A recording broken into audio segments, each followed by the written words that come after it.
I was standing outside my husband's office door when I heard another woman moaning. That was it. Just one sound, enough to erase 7 years of marriage in 3 seconds. But the cruelest part wasn't the moan. It was the fact that 1 hour earlier, I had won $48 million. And my first instinct, not to celebrate, not to cry, not even to shake, was to drive straight to Portland to tell him that our lives had just changed forever. I didn't know he had already changed long before that. That night started like any other. Our cold rental in Eugene, a flickering lamp, and Liam curled against me on the sofa. I turned on the TV so he could fall asleep to some soft noise. But instead of cartoons, the Powerball results popped up. I was about to change the channel, and then something stopped my hand. I opened my wallet and pulled out the wrinkled ticket, the one I'd bought with my last $10 after a long shift at the corner store. I didn't buy it out of hope. I bought it out of desperation. Sometimes people backed into a corner do things no one can explain. The first number matched. I blinked. The second number matched. My chest tightened. The third, the fourth, the fifth. I could hear my own blood rushing in my ears. Everything around me faded. Liam slept on my arm, but my whole body shook like someone was pushing me from behind. Then the last number appeared. I shot to my feet. The ticket fell to the floor. I had to cover my mouth to stop myself from crying out. Not from joy, but from fear. After years of living on spare change, being monitored for every dollar I spent, being humiliated by my husband every time money ran low, suddenly, within 30 seconds, I owned a number he could never even imagine. People don't talk about this part. When you've been poor for too long, luck doesn't make you happy. It terrifies you. I stood there for a long time gripping the back of the chair until my knuckles turned white, afraid that if I let go, this new life would disappear. I didn't think about a new house or a new car. I didn't picture vacations or comfort. The only thought in my mind was, I have to leave Darius. Now. If you're listening to this, and you've ever had a moment like that, a moment that woke you up, tell me what city you're tuning in from, just so I know you've been on that edge too. I tucked Liam into bed, wrapped him tightly in his blanket. Then I grabbed my car keys. No coat, no purse, only the lottery ticket pressed into my palm. The road from Eugene to Portland was pitch black, rain tapping on the windshield. I drove in silence, heartbeat matching the rhythm of the wipers. One question kept circling in my mind. How will he react? Will he be happy for me? Or will he try to take it? I was afraid of the answer, but I needed the truth. Tonight. When I entered the Coalworks building, it was almost 10 p.m. The hallway lights were still on. Darius always said he was working late. Part of me once believed that. Another part had been losing trust for a long time. My steps were so soft, even I could barely hear them. And then I heard it. Not typing, not a phone call. A laugh. A woman's laugh. Soft. Intimate. The kind of sound women recognize instantly, even when we wish we didn't. I froze. A chill ran down my spine. My hand tightened around the lottery ticket until the edges bent. I don't know how long I stood there. Long enough for the door to slip open just an inch. Just enough for me to see 2 shadows moving. I didn't want to look, but the truth has a way of pulling you in, even when you're trying to run from it. I pushed the door. The room lit up. Cheap perfume hit me in the face, and there, on his desk, Sabrina sat in Darius's lap, her blouse half undone. He looked at me the way a boss looks at an employee who interrupted a meeting. Not startled, not ashamed, not even guilty. "Marina, what are you doing here?" His voice was terrifyingly calm. My chest tightened.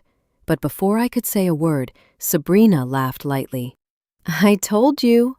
Once we finish that fake $60,000 debt, she won't have any rights left." That moment, that sentence, didn't just break me. It killed the last innocent piece of me.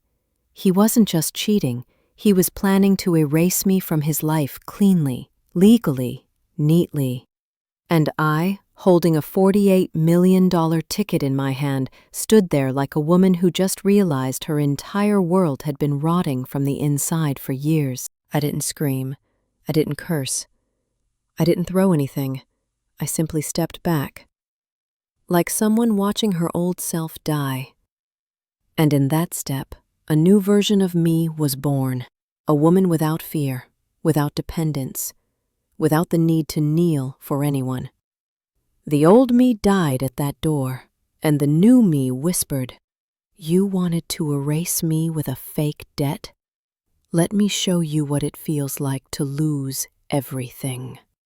If you're still here, thank you. This story is only beginning.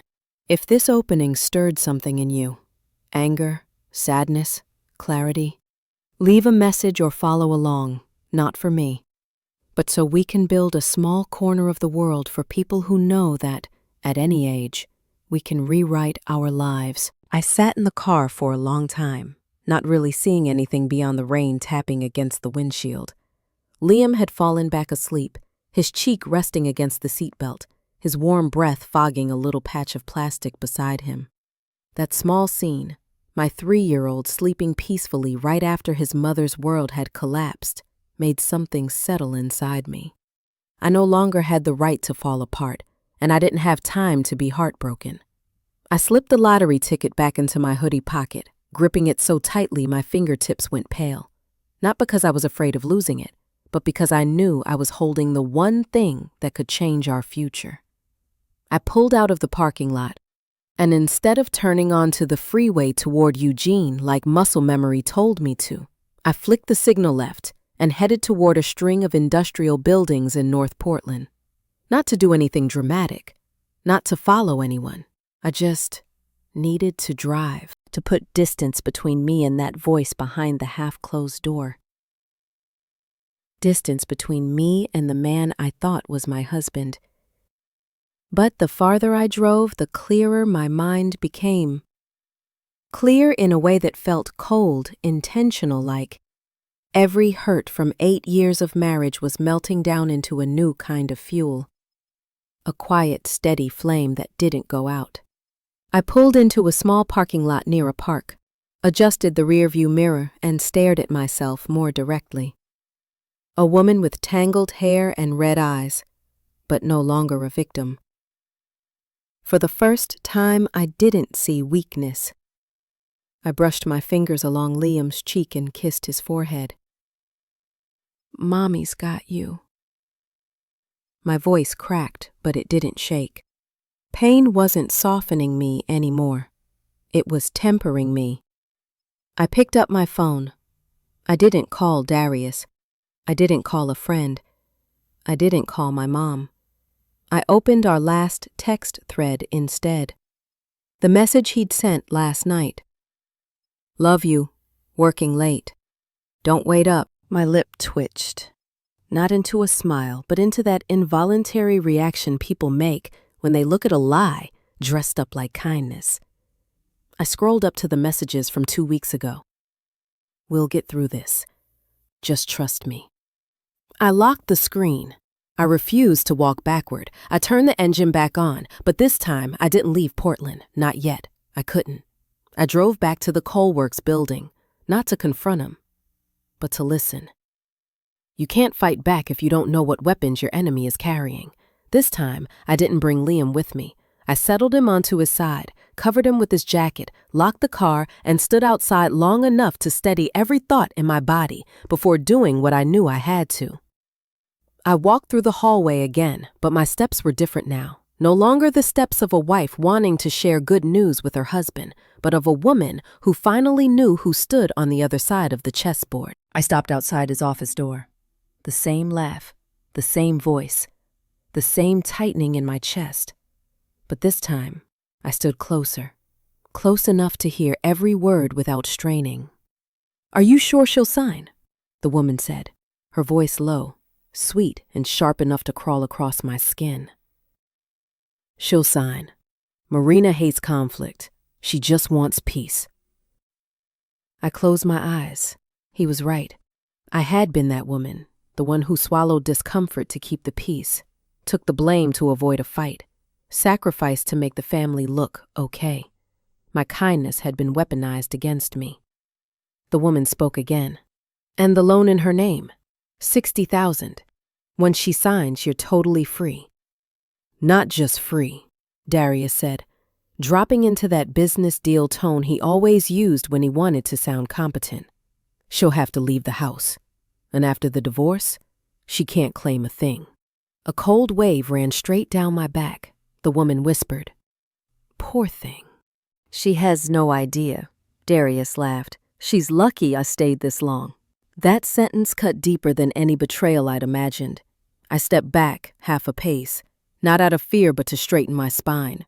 I refused to slump. I refused to let them hear even a single breath tremble. I don't know how long I stood there, but when I finally turned away, the bright white hallway felt like the aisle of a courtroom after a death sentence. Not mine, but the death of the illusion I'd been calling family. I tore a tissue from my pocket, ready to wipe away tears, but none fell.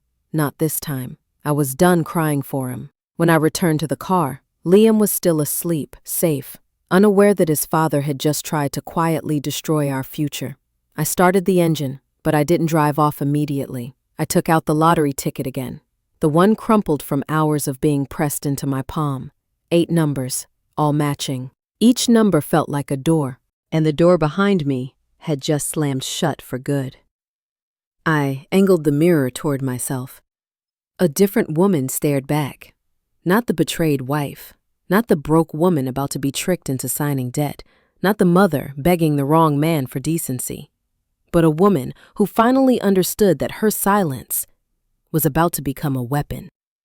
I placed both hands on the wheel, breathing deep, slow, steady, and I whispered, barely audible, but strong enough to reshape everything.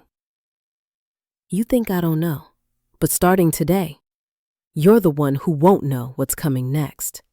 It wasn't a threat, it was a prophecy, and I drove toward Eugene, not to rest, but to begin the part of my life Darius never saw coming. On the drive out of Portland, long streaks of rain kept sliding down the windshield, like ropes trying to pull the past back toward me, dragging me into what had just happened. Every bridge I crossed, every glowing highway sign made one thing painfully clear. The version of my life I thought I was living had ended the moment I stood behind that office door. But the collapse of a life doesn't always sound loud. Sometimes it's quiet. Quiet enough to feel like suffocating. I drove past Salem, then Albany, then miles of wet fields, and realized I couldn't remember the last 20 minutes at all. My mind had gone into survival mode. Breathe. Keep my hands on the wheel. Check on Liam through the rearview mirror. All I knew was that I was driving on instinct, as if some invisible thread was pulling me toward the place I needed to be. A place I wasn't ready to name yet. By the time I reached the edge of Eugene, the rain had softened, falling in a mist that felt like a cold layer of dust settling on my shoulders. Liam woke up then, rubbing his eyes, hair sticking up from sleeping in the car too long. "Mama home?" I swallowed. I didn't want my lips to tremble. "Almost, baby." I turned onto the small road leading to our old duplex, the place I once tried so hard to call a home. But now it looked more like a temporary box holding the remnants of a life that was about to split open. The heater blasted warm air as soon as we walked in. The smell of old carpet and cheap detergent hit me so fast it tightened my throat. Liam ran to his corner and reached for his crayons. I stood in the middle of the tiny living room, my hand still resting on my hoodie pocket where the ticket was tucked away. And then, for the first time since morning, my legs gave out. I sank onto the kitchen floor, not the dramatic movie kind with hands clutching my head and sobbing, but the collapse of someone whose life force had been pulled thin for too long, snapping back heavy and empty. No tears, no sobs, just a shaky breath, and a coldness running along my spine like a blade. Behind me, I heard Liam coloring. Soft strokes of crayon on paper. Simple, innocent. That tiny sound saved me in that moment. It reminded me that I wasn't allowed to stay down, not anymore. Not when a little boy needed his mother to stand back up. I leaned against the cabinet, breathing deep, letting the truth of the day seep into every inch of me. I won $48 million, and my husband is creating fake debt to leave me with nothing. 2 bullets, fired at the same time. No one is trained for that kind of double impact, but I had no choice except to absorb both and keep going. I stood slowly, like someone returning to their body after a violent crash. I walked to the bathroom, flipped on the light, and looked in the mirror. The woman staring back wasn't the same. No more Marina, easygoing, nice, keeping the peace. No more woman who believed sacrifice would be repaid. No more shrinking myself to protect a fragile version of happiness. The white light carved shadows under my cheekbones, deepened my eyes, and I realized the face looking back, my own, was changing right there in real time. That was the moment I understood something it took me years to learn. When life shoves you into a corner, you can either sit down and cry, or you can stand up and become someone else. I washed my face, tied my hair back, and stepped into the living room. Liam looked up and grinned. "Mama, look." He held up his drawing, just a circle, some long squiggles, dots of color. I didn't know what it was supposed to be, but I knew who it was for, and somehow that was enough to make me rise again. I grabbed my wallet, slipped the lottery ticket into the front slot with my license and insurance card, the place I kept the things that mattered most. I zipped it, tucked it deep into my tote bag. No one could know. Not yet. Not until I was ready. I picked up my phone, opened the Notes app, and typed one word. Teresa. Just a name. My mother. Because some people you can't go to when you're emotionally dead. Some people you can only go to once you've woken up. The sky darkened sooner than I expected. Rain pattered quietly against the roof. I packed Liam's clothes, pajamas, his thin blanket he liked to hold. I packed a few of my own things, not much, because I didn't know how long we'd be gone. I looked around the duplex one last time. There was nothing to miss, nothing to stay for. The stains in the carpet, the cabinet door that never closed, the second-hand sofa Darius bragged about getting for a good deal. All of it felt like evidence from a life I was about to leave behind. I grabbed the tote bag, lifted Liam. My hands didn't shake this time. There was only one feeling: clarity. Not the kind of clarity that says I know exactly what to do, but the kind that says I will never let anyone steal our lives from us again. I locked the door behind me. The click sounded firmer than ever. Maybe because I was firmer than ever. The cold air hit my face as soon as we stepped outside, but it didn't make me shrink. It made me alert, awake in a way I hadn't been in 8 years. I buckled Liam into his seat, shut the door, and sat behind the wheel. I didn't start the engine. I didn't turn on the lights. I just stared at my reflection in the glass. And that was when I whispered, steady, calm. The woman I used to be died today. The truth didn't hurt. It freed me. I started the engine, pulled out of the driveway, and turned south toward the one person I trusted. The one person who would help me step into the next chapter of my life. Not to hide, but to begin a strategy. I reached Eugene close to midnight. The road leading into my mother's old neighborhood was so quiet I could hear the tires rolling over the wet asphalt like a whisper. Liam was slumped in the back seat, mouth slightly open, arms wrapped tightly around the stuffed bear my mother had sewn for him. I pulled over by the curb, turned off the engine, and let myself sit in the dark for a few seconds. It was still raining, not heavy, but steady enough that the drops on the windshield became a slow, rhythmic heartbeat. A tired city breathing in the night. I thought about what I was about to do, what I had to do. Not for me, for my son, for a future I never imagined I'd get another chance to rewrite. I lifted Liam into my arms, opened the car door quietly. The cold air hit my face like a sharp wake-up call. My mom lived in the last house on the row, next to an old wooden fence where she planted lavender every summer. I knocked lightly. A moment later, the lights inside flicked on, followed by the familiar dragging footsteps of her slippers. The door opened. My mother stood there, in her worn sweater, eyes still foggy from sleep. "Marina?" she whispered, as if afraid speaking too loud would break the moment. I didn't answer. I just stepped inside and wrapped my arms around her.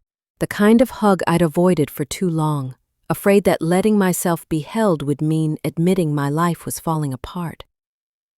She placed a hand on my back, smoothing gently, a small gesture that cracked whatever was left of my defenses.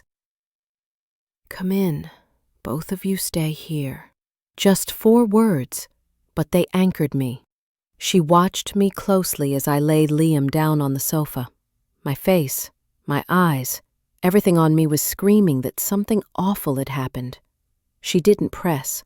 She simply guided me into the kitchen, made ginger tea, and set the warm cup in front of me. The scent of ginger filled the tiny space, stirring memories I'd packed away for years. She sat down, fingers interlaced. "Marina, what happened?" I opened my wallet and took out the lottery ticket. No creases, no smudges. I placed it between us on the table, a piece of paper that somehow held a truth I still wasn't ready to believe. My mom stared at it for a second, then 2. Then she looked up at me, eyes narrowing.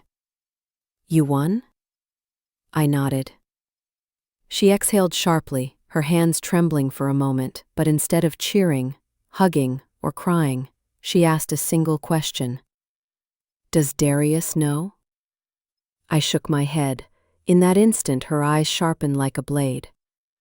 Not because of the money, but because she understood her daughter was now in a trench with a dangerous man. "Good," she whispered. "Very good."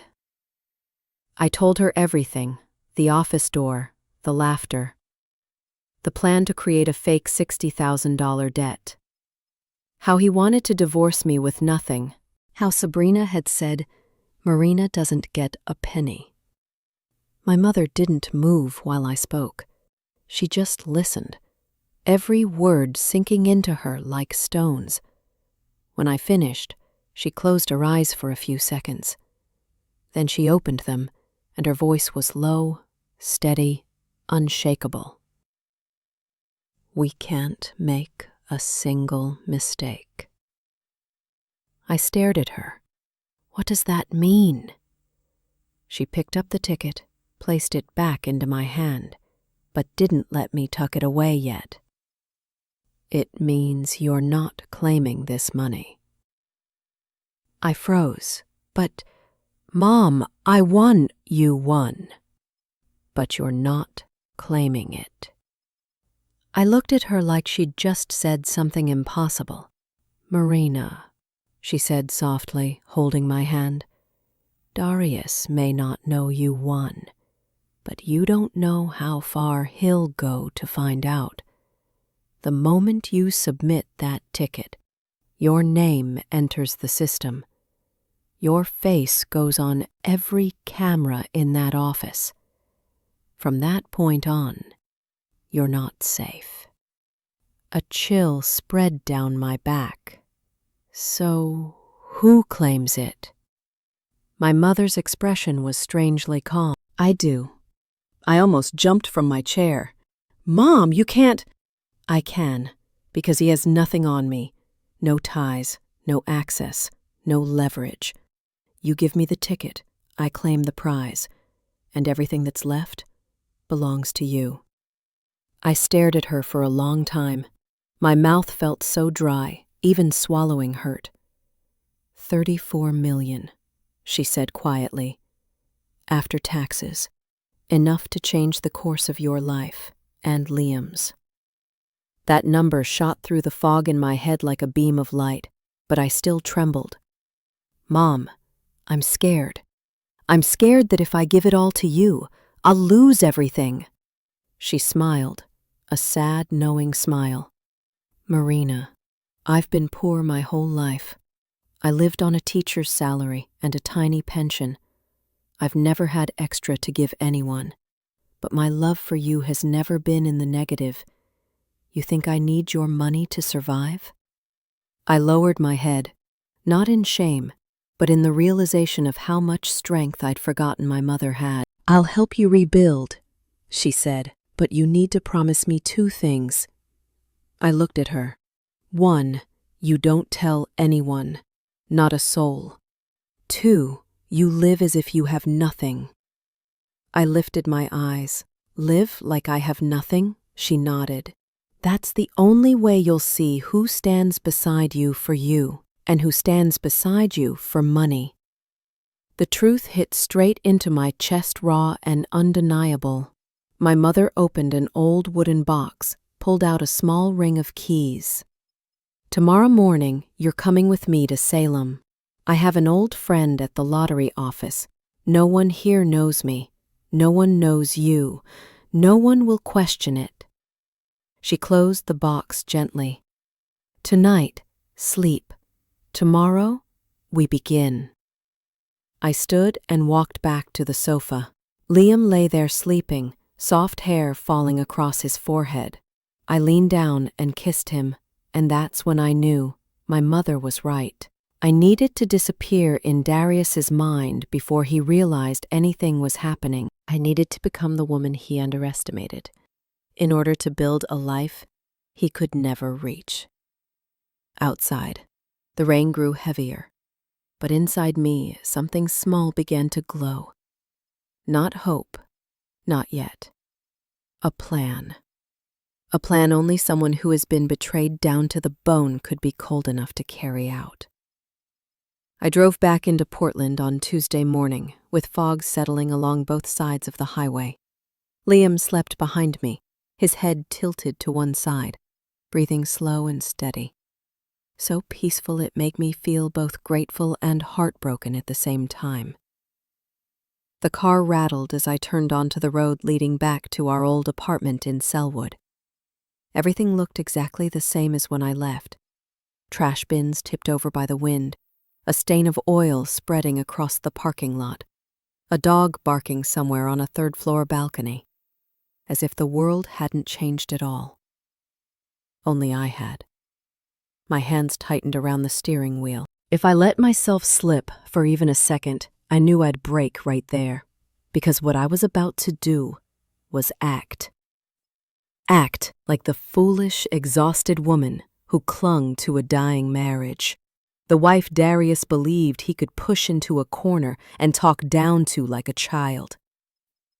I had to become her again, just long enough for him not to see the war already forming behind my eyes. I lifted Liam from the car, locked the door, and took a long breath before climbing the stairs. The hallway smelled like damp wood, old trash, and whatever spicy dinner the neighbors were cooking. Each scent pulled me back into the old version of myself, the version who kept everything fine by staying quiet, never arguing, never asking for more. I opened the door. The apartment was unusually still. Darius wasn't home. Good. I laid Liam gently into his crib, covered him with his thin blanket, then sat for a moment beside him, brushing his hair. "Sleep," I whispered. "Mommy's got everything." Saying that, I could almost feel the old version of me, the weak, overgiving, exploited version, finally fading out. I was putting groceries away when the lock clicked. Darius walked in. 2 buttons undone on his shirt, hair slightly messy, a new cologne definitely not mine. I didn't need to guess where he'd been. I turned away as if I noticed nothing. "You're back," he said, casual, dismissive. I nodded. No reaction, no questions, no confrontation. I felt him pause for half a second. Maybe his mind was already asking, why isn't she making a scene? Why isn't she asking questions? I kept my face soft, small, absent, the kind of woman he believed I was. The role required it. He walked past me, opened the fridge, poured himself water, leaned against the counter. "Where's Liam?" asleep. My voice short, quiet. He exhaled slowly. He was watching me, assessing me, measuring how weak he thought I'd become. I stayed silent, pretending to be tired, pretending not to care, pretending to accept whatever he handed me. And the silence, it made him feel powerful again. Power blurs a man's vision, something I was counting on. That night, after putting Liam down, I made a simple dinner, pasta and greens. We sat across from each other under the soft yellow kitchen light. "This is fine," he said, as if giving approval. I offered a small, fragile smile, just enough to make him believe I still needed his validation. He didn't know my mother had already texted. Received. Processing. Stay quiet. 34 million sat safely under her name, not mine, not his. "Darius," I said after a few minutes, letting my voice waver on purpose. If you want me to go back to work, I can try to find something, just to help you." The sentence hit his ego exactly where I wanted. I saw his expression soften, then shift into that self-satisfied look he always wore when he felt in control. Just as I expected. "Yeah, you should. Staying home all day doesn't help anyone." I lowered my head. Inside me, the new version of myself, the one being forged by betrayal, wanted to stand up, slap him, scream that he wasn't worth a penny. But I swallowed it. He needed to think I was still the same. He needed to underestimate me.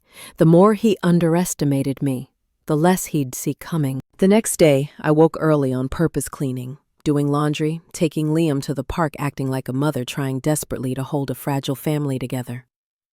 Darius called several times throughout the day, the kind of calls that make a wife think her husband cares, but are really just to track her location.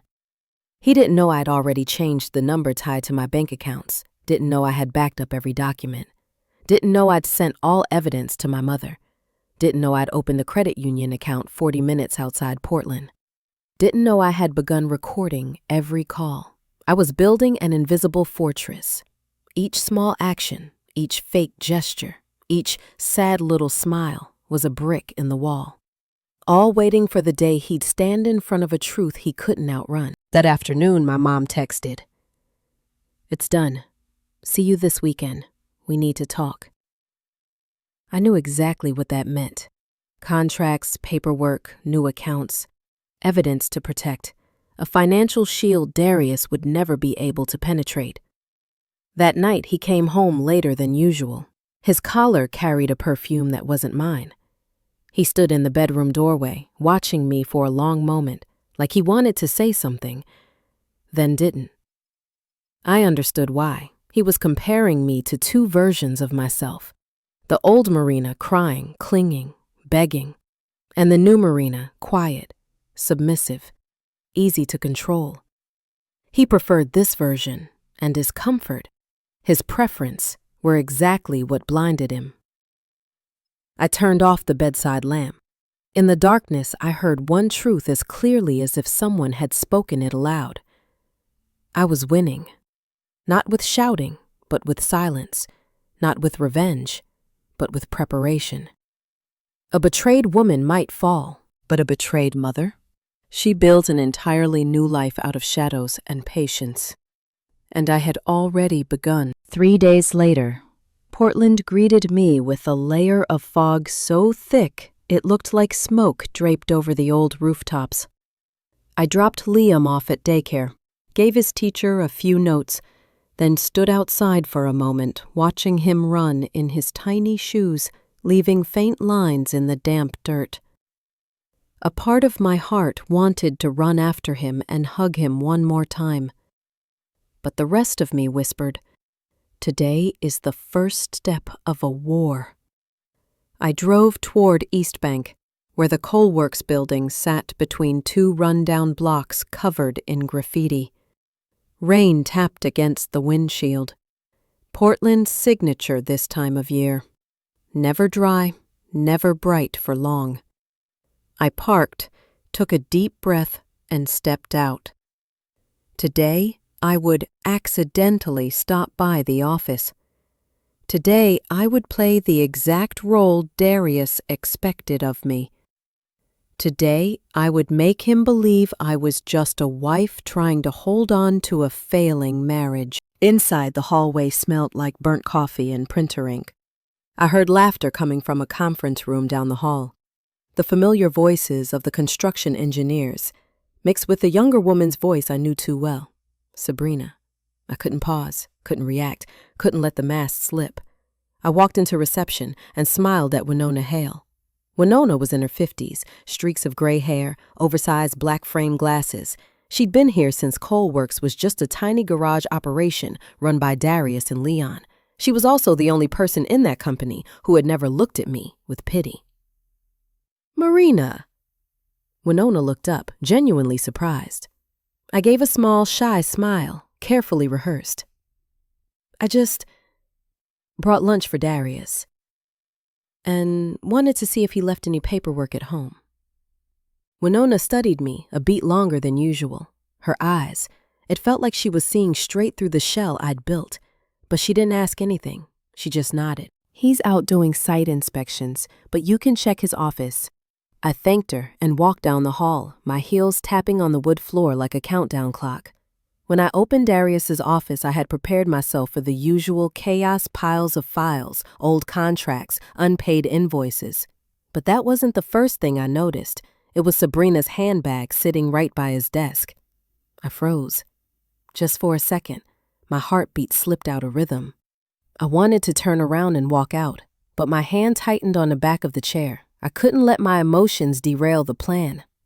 I opened the desk drawer. Documents spilled out like flakes of paper snow. Fake material invoices, Cash App receipts, advance payouts, mysterious expenses. Improper, unaccounted, and definitely illegal. I didn't take pictures, didn't record anything. I just read.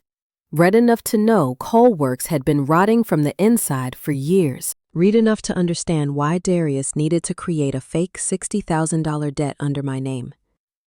Read enough to know he needed me erased on paper, but I still hadn't found what I needed most, the USB. I closed the drawer, stood and scanned the office. Then I saw it. A small silver hard drive tucked behind an old framed photo of him and Leon, sitting there in plain sight. No lock, no safe, just left out like something no one would ever suspect mattered. I picked it up, light as a bone. A part of me wanted to plug it in right then. Another part said, not here, not now. I slipped it into the inside pocket of my sweater and covered it with my scarf. As I stepped out, I nearly collided with Sabrina. She stood in the hallway, phone in hand, her eyes sharp as a blade under that sugary smile she always wore. "Oh, Marina, you look better today." I offered a small, tired smile. "Yeah, thanks. I came to drop off lunch." She glanced at the bag I was carrying, then back at me from head to toe, but she didn't ask anything, just tilted her head in that fake, sweet way. "Darius will be happy to see you're trying." It almost made me laugh, not because it hurt, but because it confirmed exactly what I needed to know. She believed I was still weak, still clueless, still easy to manipulate. She saw me as harmless, a shadow, and in that moment I knew I was on the right path. Later that day, after picking Liam up, I set him in his stroller and rocked him to sleep to the soft rumble of rain outside the window. And then I waited for the clock to hit 11:40 p.m. I opened my old laptop, plugged in the USB. The screen stayed black for a moment, like it was deciding whether or not to reveal someone's secrets. Then 2 folders appeared. One named goldmine.xlsx, one named transfers_2019_2024. I clicked the first one. I'm not great with spreadsheets, but the moment it opened, I didn't need to be. The numbers weren't errors. They were crimes.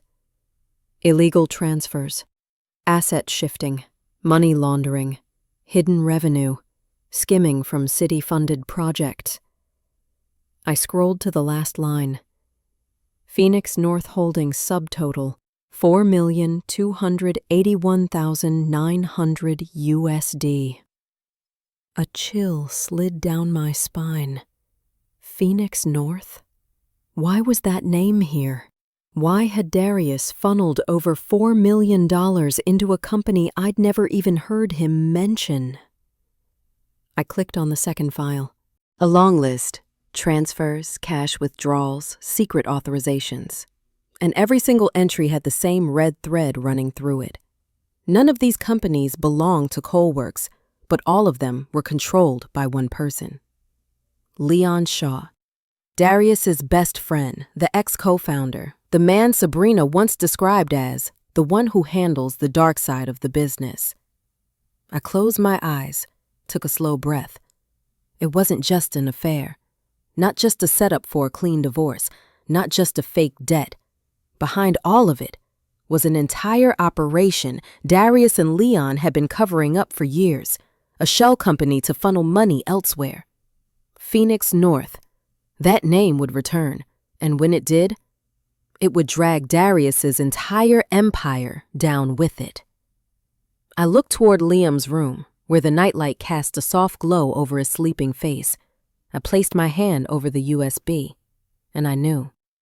I wasn't the betrayed wife anymore. I was a woman, stepping onto a battlefield Darius never imagined. A war he'd think started by accident, but the truth was, it began that day at his office door. The day I heard his laughter with Sabrina through the wall. The day something inside me died, so something stronger could rise in its place. I sat frozen in front of the laptop screen until almost 2 a.m. The blue light washed over my face, carving shadows under my eyes like scars that hadn't healed yet. The room was so quiet, I could hear the rain hitting the old metal roof, each drop a slow, lonely knock. And in that darkness, one simple truth settled in. This USB wasn't just evidence. It was a map. A map leading straight to the place where Darius had buried his secrets. I looked again at the last line in the spreadsheet. Phoenix North Holdings, $4,281,900 USD. That name felt like an echo, pulled back from the future, warning me about the storm that would eventually rip through everything Darius thought he controlled. I shut the laptop, slipped the USB into a small velvet box, then stood up carefully, making sure not to wake Liam. And as I stepped past his bedroom door, I heard my own heartbeat say clearly, "It's time to build the war chest." Not with the money I'd won. That money was in my mother's hands now. Safe, untouchable. I wasn't allowed to touch a single dollar yet. The war chest I needed was different. Evidence, preparation, allies, a financial plan, the kind of arsenal that, once Darius finally saw it, would leave him with nowhere to run. The next morning, Portland was drowned in rain. I wrapped a scarf around my neck, dropped Liam at daycare, and drove to a small cafe under the Morrison Bridge, a quiet place with no cameras, no familiar faces. I chose the last table, back to the wall, eyes on the door. An old habit I thought I'd forgotten, but betrayal teaches a woman faster than any book ever could. I opened my laptop. The hard drive sat in my coat pocket. I didn't plug it in. I just looked at it, like a door waiting to be opened. Phoenix North. A company nobody seemed to know.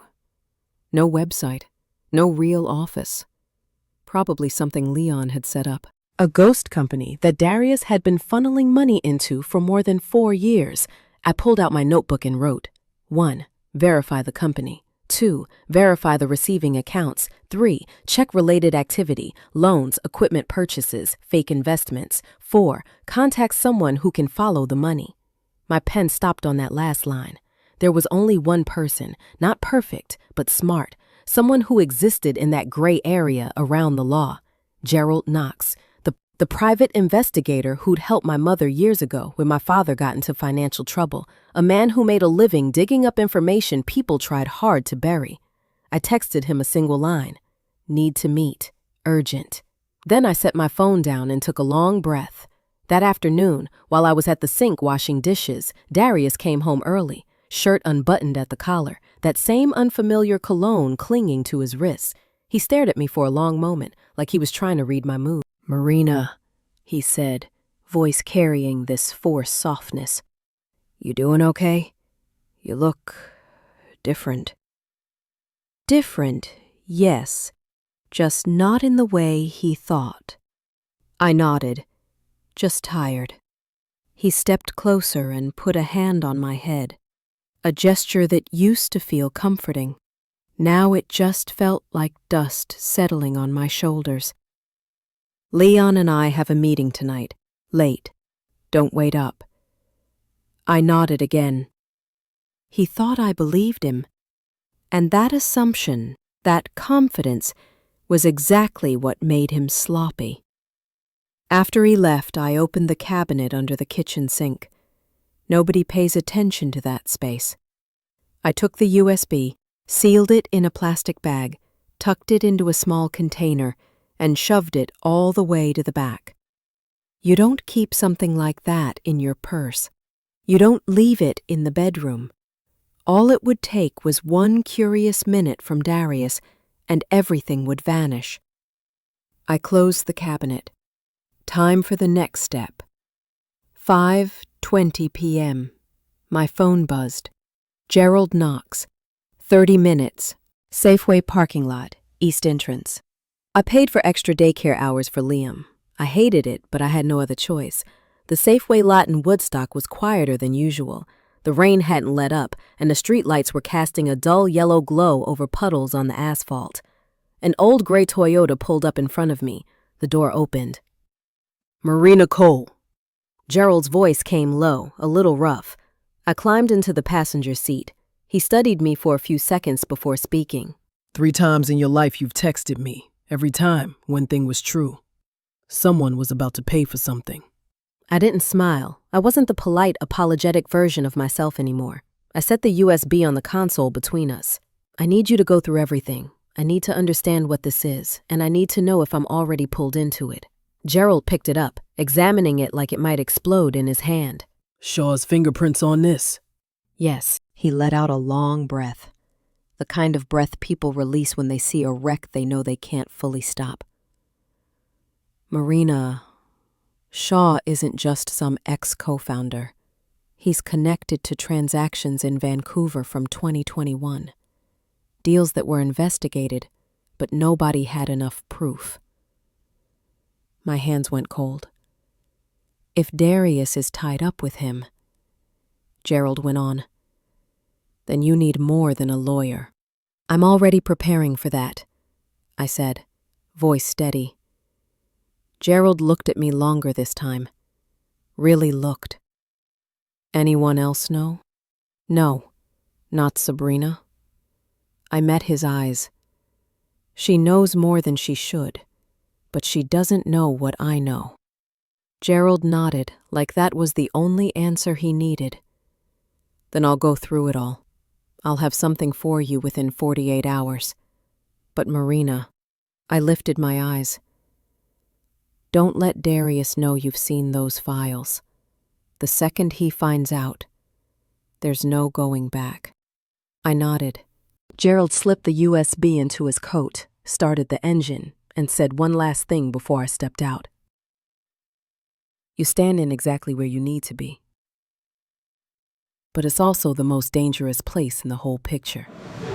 I closed the door. The rain was heavier now, and to me it sounded less like weather and more like the noise of a battlefield slowly assembling. That night I put Liam to bed and sat by the window, watching the water streak down the glass in long, unbroken lines. I opened my notebook and wrote, one line at a time. Phase 1, gather. Phase 2, allies. Phase 3, war chest. Phase 4, Phoenix North. Phase 5, take down coal works. I set the pen down. A betrayed woman might cry, but a betrayed mother? She writes a plan, like other people write a will. Between the sound of rain and Liam's soft breathing, I knew. I had left the darkness of pain and stepped into the darkness of strategy. And in that darkness, I was stronger than I'd ever been. 2 days after meeting Gerald Knox, my phone buzzed at 6:14 a.m., that gray hour when Portland is still swallowed in fog, and the distant MAX train sounds like metal dragging across a cold track. The message was only 3 words. We need to talk. GK. I knew immediately. He had seen the files. I dropped Liam off at daycare earlier than usual, in that warm little classroom that always smelled like fresh blueberry muffins. He hugged my leg for a moment before running off to his friends. Watching his small body disappear behind the glass door, I reminded myself, you're doing the right thing. Not for revenge, for him. The meeting spot was an abandoned warehouse off Powell. Exactly the kind of place you go when the truth could cost more than one person their life. Gerald leaned against his old pickup truck, holding a steaming cup of coffee. The rising heat curled into the cold morning air. Sit, he said, tapping the wooden crate beside him. I sat and waited. No small talk, no questions. Gerald placed the USB on the crate and tapped it with one finger. Marina, this isn't just a trail of transfers. This is the backbone of the entire laundering operation Shaw and Darius have been running for years. I didn't blink. And Phoenix North Holdings? I asked quietly. Gerald exhaled through his nose. Phoenix North isn't a shell company. It's real. But it's not legitimate. My throat tightened. So what is it? It's where dirty money turns clean. The laundering loop is precise. Fake real estate projects, advance payments for jobs that never happened, purchasing old equipment and recording it as new. I clasped my hands tightly. And where does Darius fit in? Gerald looked at me, long enough for me to catch something rare in his eyes. Pity. Marina, you're not just the victim of a cheating husband. You're the victim of a financial crime ring. Darius didn't just betray you. He used the image of a family man to legitimize assets. It felt like someone hit me hard in the chest, not painful, clarifying. But, Gerald continued, there's good news. I waited. The $4.2 million sitting inside Phoenix North, all of it is under one name. Shaw? I guessed. He shook his head. No, someone else. Someone unrelated, on paper. Used as a buffer, so nothing looks suspicious. He opened his phone and held it toward me. The name on the screen made me pause. Raphael Boone, age 43, former home renovation business owner who failed 6 years ago, one bankruptcy, a workplace injury, a $128,000 debt he never recovered from, a man who, on paper, had disappeared. Why him? I asked. Gerald shrugged. He isn't dangerous. He's just a placeholder. Someone who looks harmless. Phoenix North needed a name. Boone was perfect. I studied the photo. A tall man with tired eyes, patchy beard, standing in front of a rusted pickup. He didn't look like a criminal. He looked like someone life had squeezed dry. I need to meet him, I said. Gerald nodded. I figured you'd say that. I've already arranged it. We met at a tiny auto shop on the edge of Gresham, where Raphael worked odd jobs to get by. The metal door was half open, letting out the smell of engine oil and burning steel, the scent of a life that never quite caught a break. Raphael stepped out, tall, broad-shouldered, t-shirt stained with grease. He wiped his hands on a rag, looked at Gerald, then at me. I was told not to ask your name, he said, voice rough.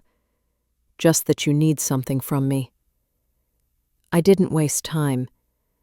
I know Phoenix North is under your name. He let out a heavy laugh, like a chain hitting concrete. If you know that, then you know I'm just the guy who signed papers for cash. I need you to work with me, I said. He raised an eyebrow. Work with a stranger, so Shaw can shoot me in the street? I inhaled slowly. I have evidence, and you have a story. Together, we both survive. He stopped laughing. The air shifted. You know who you're talking about, right? He said. Shaw isn't dirty. Shaw is dirt. I stepped closer, steady, eyes locked on his. I don't need you to fight Shaw. I need you to walk away from him and help me pull Phoenix North back to where it belongs. He stared at me so long it felt like the whole garage held its breath. Then he asked, what do I get out of it? Freedom, I said, for both of us. Something flickered in his eyes, a kind of exhaustion only people crushed by life carry. Freedom, he repeated. Sounds expensive. I didn't look away. You help me. I help you get out from under Shaw. You get your name cleared. You get to use your skills. Real skills to build something honest again. Raphael was silent for a long time. Finally, he exhaled. You're the first person in 6 years who's told me I still have a chance. If you're telling the truth, I'm in. I nodded. He extended his hand. Deal, Miss Cole. I shook it, a cold, oily, calloused handshake, yet it was the most sincere one I'd felt in years. In that moment, I knew. I had my first ally. And Phoenix North had just changed sides. Driving back to Portland that evening, I felt something I hadn't felt since the night I learned about Darius and Sabrina. Not hope, not rage, but structure. A pattern was taking shape. Darius, Shaw, Phoenix North, Raphael, Gerald, me. A chain, a system, and I was climbing each rung in the dark. At home, I carried Liam to bed and watched his face as he slept. So peaceful, it tightened my chest. You're the reason for everything, I whispered. Outside, rain hammered the window, sharp, metallic, like the pulse of a storm still gathering strength. Darius and Shaw were still performing like they had control. They didn't know. Phoenix North had defected. The files were decoded. I had allies. The war chest was growing. And the woman they thought they broke? She wasn't broken. She was becoming the most dangerous kind of woman. A mother who has finally stopped being afraid. Portland drowned in rain for an entire week. Not the usual soft drifting kind we were used to, but a thick, heavy, relentless rain. Like the sky was trying to wash something away before it exploded. I could feel it. This wasn't weather. It was a warning. On Thursday afternoon, I got a text from Gerald. Everything is set. Phase 4 can begin. I held the phone, my hand trembling slightly. Not from fear, but from the knowledge that the quiet war I'd been fighting for almost a month was finally getting an answer. Phase 4, bring coal works down, piece by piece, person by person. I met Raphael under the Hawthorne Bridge. That place was always damp, dark, echoing with the sound of cars overhead. Perfect for 2 people quietly dismantling a system. Raphael walked up in a wet denim jacket, hair damp from the rain, but his eyes burned with a fire I hadn't seen in him before. You ready? He asked. I was born for this, I said. It wasn't arrogant, it was just the plain, exhausted truth. Raphael opened the trunk and pulled out a thick stack of files. I took them and flipped through page after page. Every laundering invoice, all the fake advance payments. Names of 7 shell companies tied to Shaw. And, most important, the Phoenix North money trail. Clearly showing Darius's direct involvement.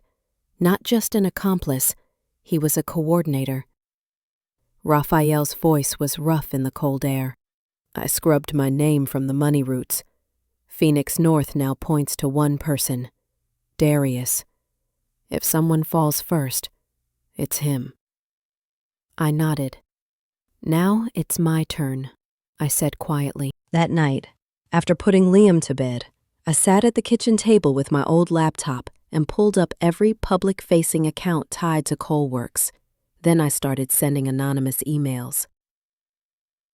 To the city's Building Oversight Office, to the Oregon Department of Revenue, to the Public Project Budgeting Office, to the Regional Audit Committee. I didn't send one neat packaged file. I sent fragments, like dropping bones across a dark floor. They'd piece it together, they'd investigate, and when they did, I didn't need to be standing there. I only needed one thing: the truth. The next morning, Darius came home looking wrecked, shirt wrinkled, eyes red, tie hanging loose. He tossed his keys on the table and collapsed into a chair, like the world had drained him. My heart didn't twist for him anymore. His misery didn't move me, not even a little. Got any coffee? He asked, voice hoarse. In the fridge, I said lightly, like we were talking about the weather. He frowned but didn't push it.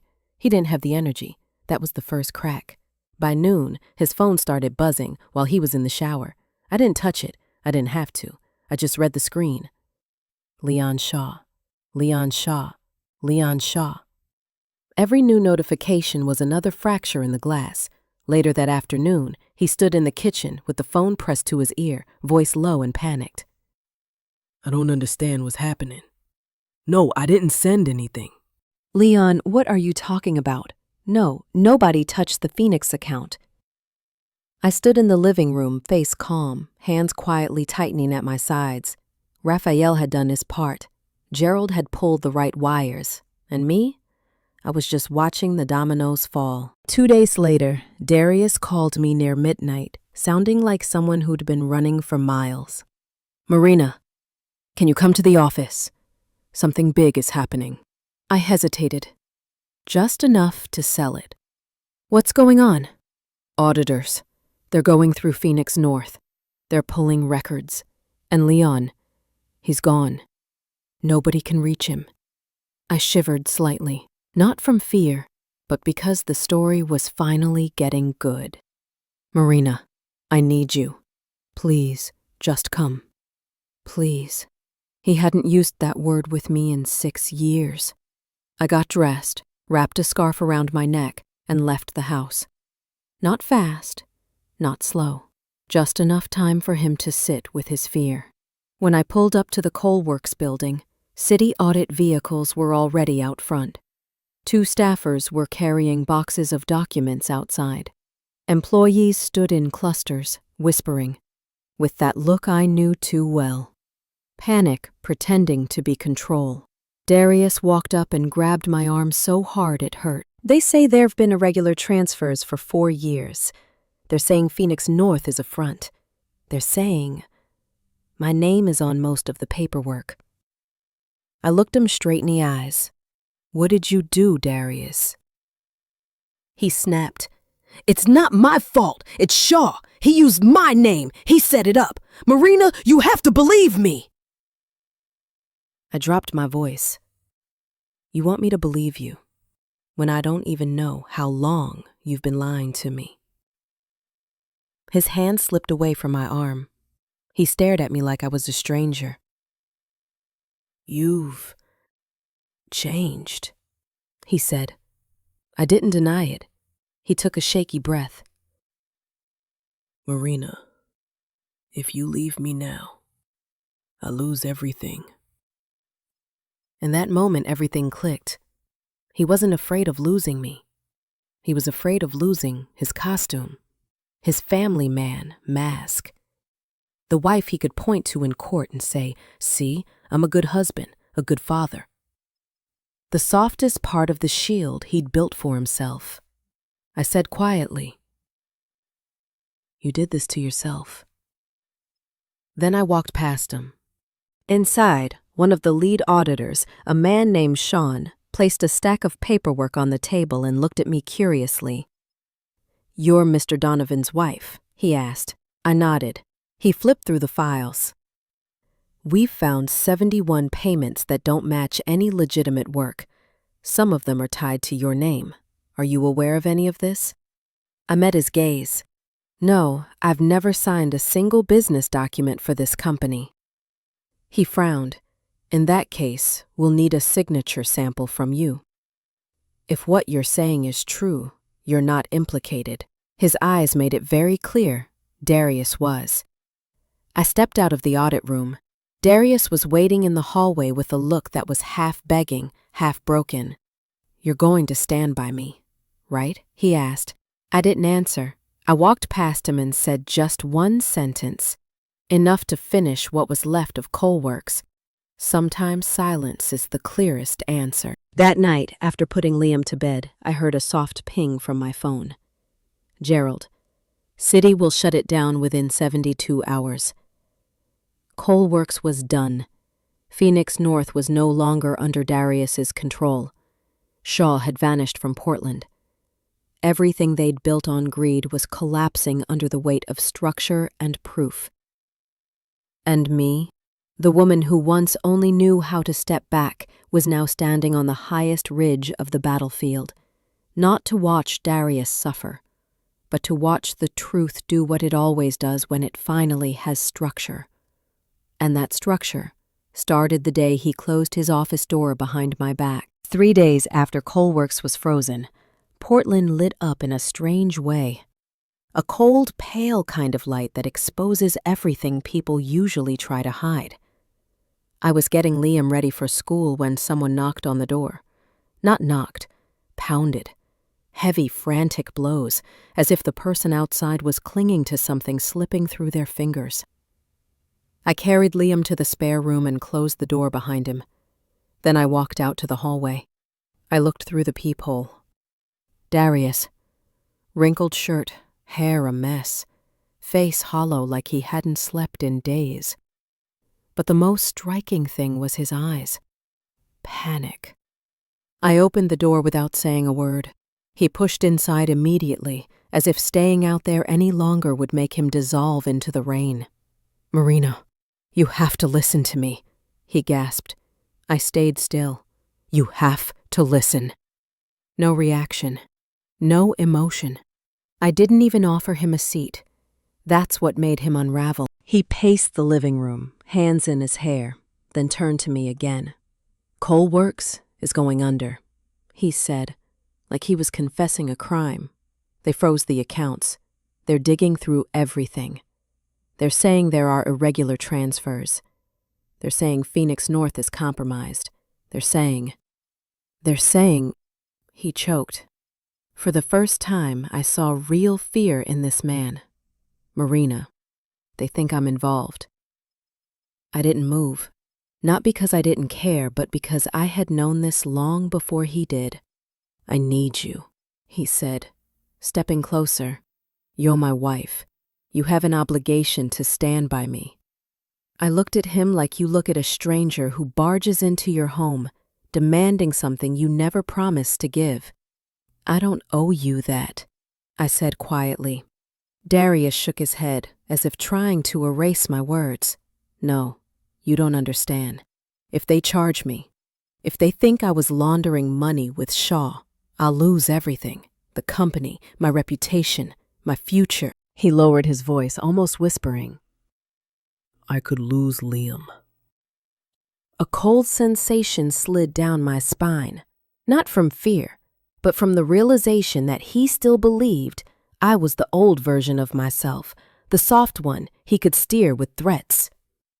Darius, I said slowly, you lost those things a long time ago. He stood still for a few seconds. Then his expression changed suddenly, like he remembered something important. The lottery ticket, he whispered, voice trembling. I didn't answer. He stepped closer, his hand actually shaking. Marina, you won. I know. Sabrina said she saw you at the store that day. You think I didn't notice? I held his gaze, no denial, no confirmation, just silence. And that silence made him explode. You have to share it, he yelled. The law says spouses split marital assets. You can't keep it for yourself. I have rights. Liam stirred in the other room. I kept my voice low so he wouldn't hear. "You don't have rights to something you don't own," I said. "It's our money," he screamed. I raised an eyebrow. "Your name isn't on it." He froze. "You didn't buy the ticket."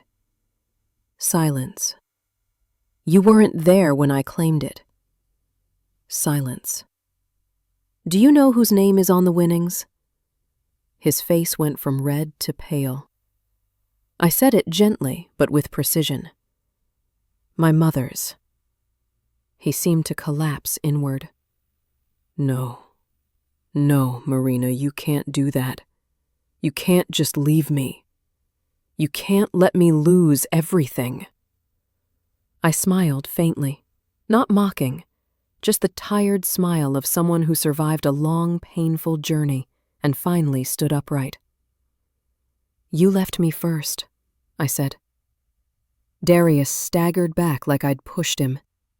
"No, Marina, we still have a family. Because of Liam. You can't let him grow up in poverty." I stepped closer to him. Slow, steady. "You're using my child to demand money?" He swallowed hard. I went on. "Liam isn't poor. My son will never be poor again." Darius stared at me. What did you do with the money?"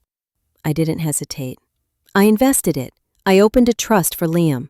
I built a future fund. I hired a lawyer. I rebuilt my life." Every sentence was a brick in the new world I was constructing, one that didn't include Darius at the foundation. He looked around the room, as if hoping to catch some sign I was lying. Then he slumped over the kitchen table, elbows trembling.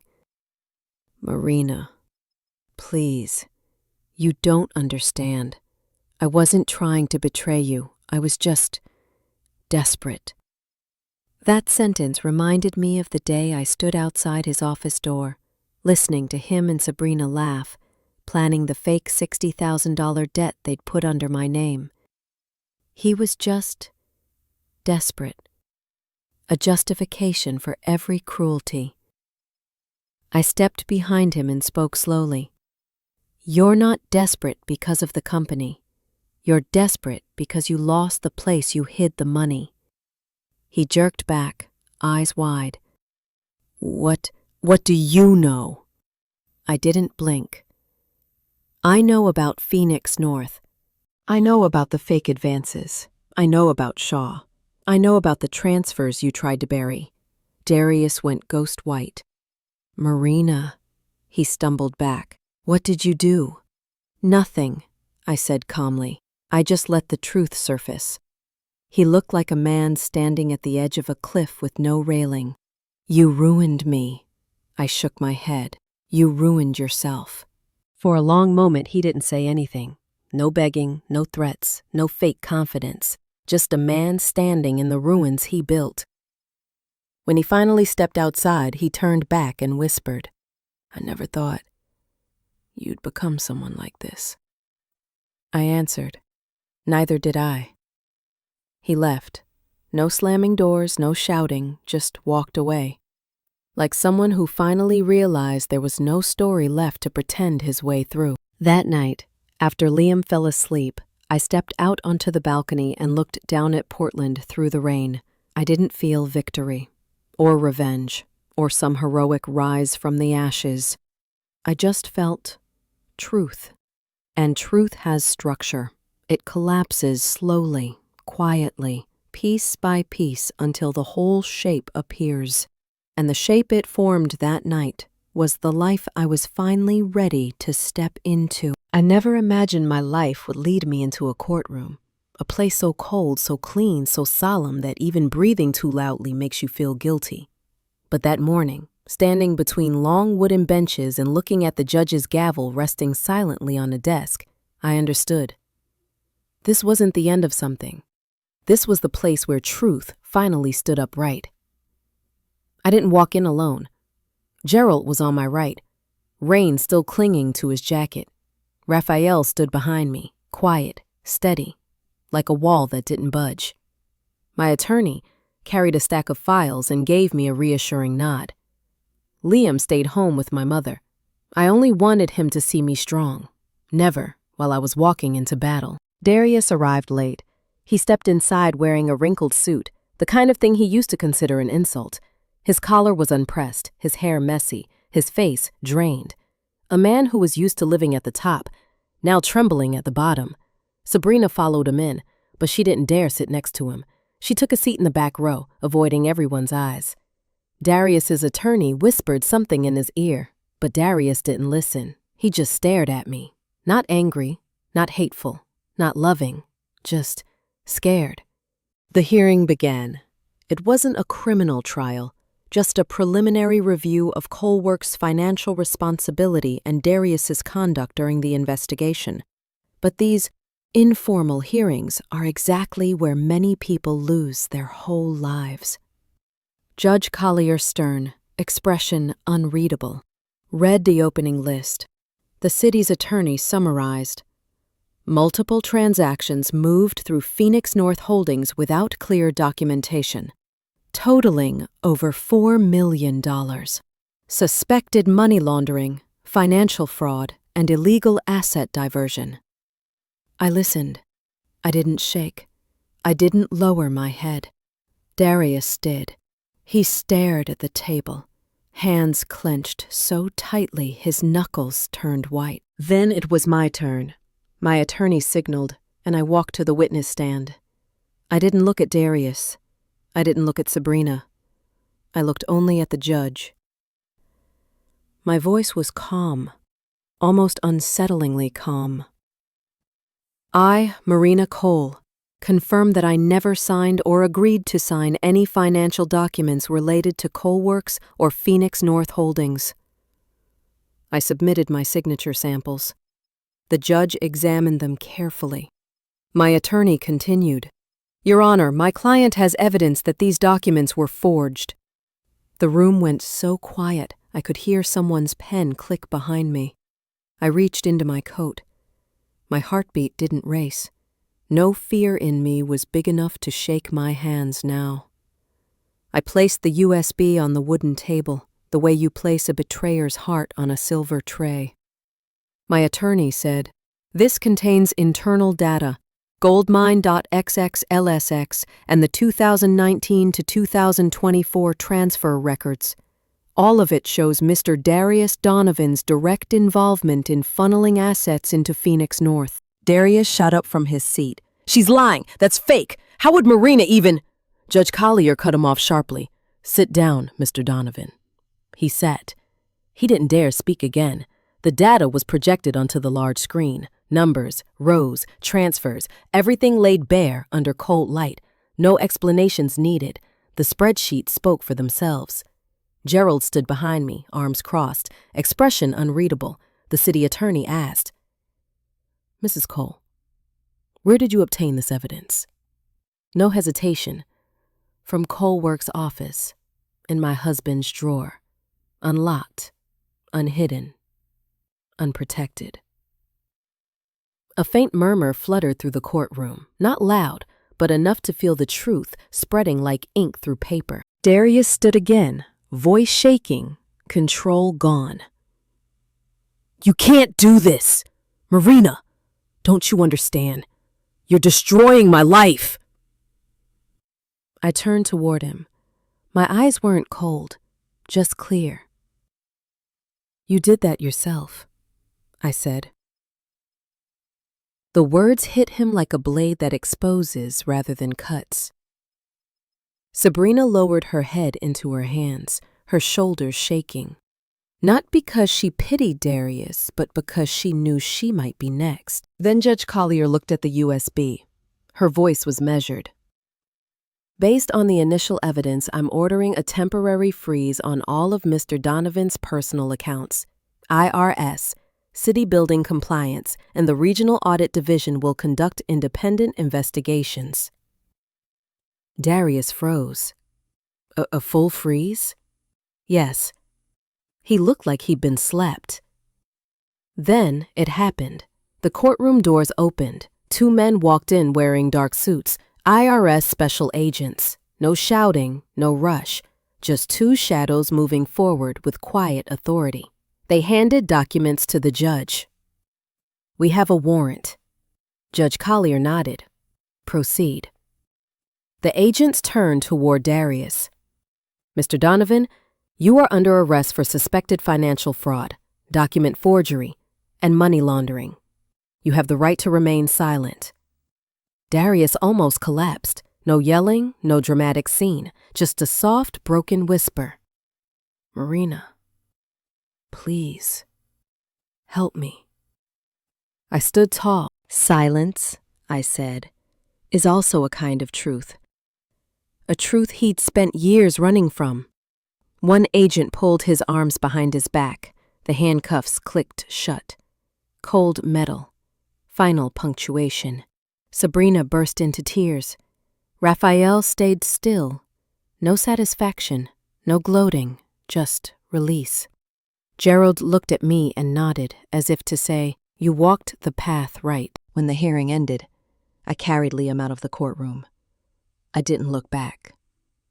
I didn't need to. Behind me were agents' footsteps, rustling papers, and the sound of a man's life collapsing into the very hole he dug. Ahead of me was Portland's cold, damp air. Rain still fell, like always.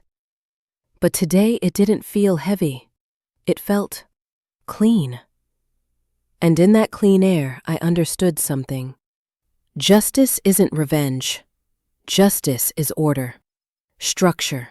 Light shining into the places people try hardest to hide. And today, the light finally shone.